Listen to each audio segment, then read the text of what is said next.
Hey swimmers, welcome back to the SWIMVICE channel. This episode of Ask Coach Mandy is where I will answer specific questions posted by my newsletter subscribers.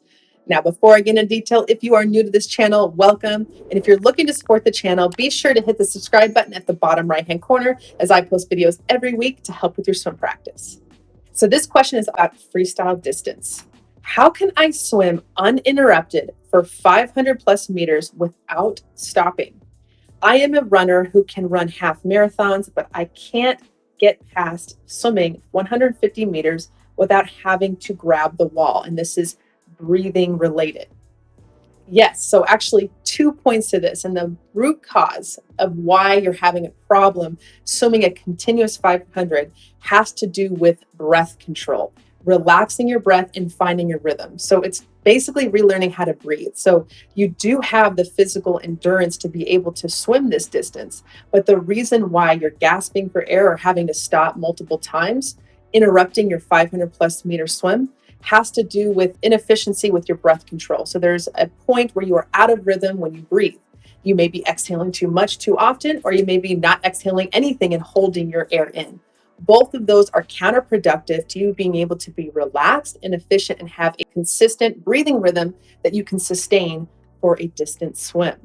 So in this video, I'm going to go through a couple of practice points that you can apply in your own swim training to help you relax so that way you can maintain this for a longer distance. So the top 3 points that keep you out of breath when you're swimming has to do with one, body position. Are you taking or increasing a lot of drag when you're swimming, or are you decreasing that profile? Secondly, are you kicking too much? If you kick too much, you will definitely be out of breath, and this involves a lot of marathon runners applying the same mechanics to the water.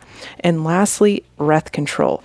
Do you have a consistent rhythm with your breathing that is relaxed and consistent on every single stroke? This is what will keep you from feeling out of breath and overall have more control in the water.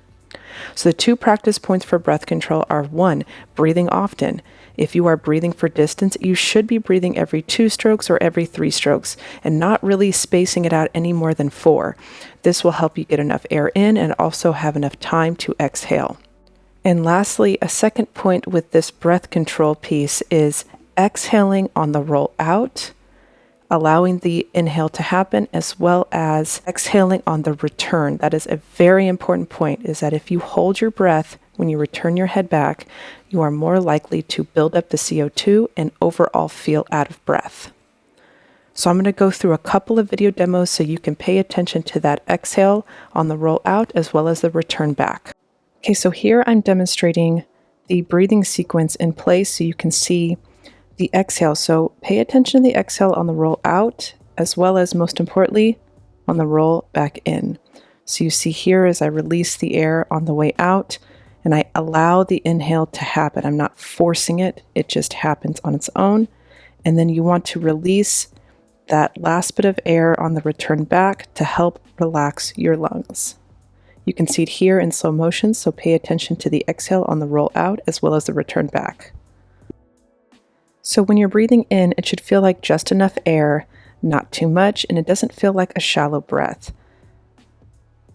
When you release the air out of your lungs, this helps you stay relaxed so that way you improve your efficiency.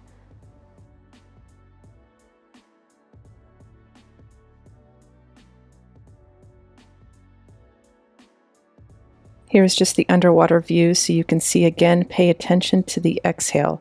So that the only real time that I'm exhaling is on the roll out and on the roll back in.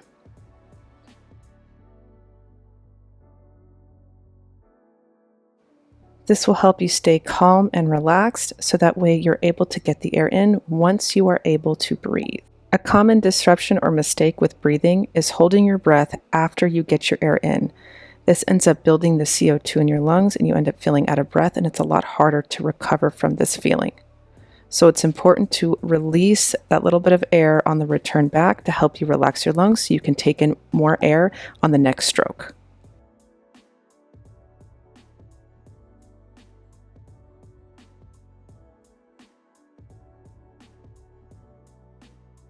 All right, swimmers, I hope you enjoyed today's video on freestyle endurance. If you have any questions, drop a comment below and I'll be sure to answer them as soon as I can. And if you're looking for your question to be posted in future videos, head over to my website at swimvice.com, subscribe to the newsletter, and fill out the online survey, and your question may be posted in future videos. All right, swimmers, if you like this video, give it a thumbs up, enjoy your practice, and I will see you all next week.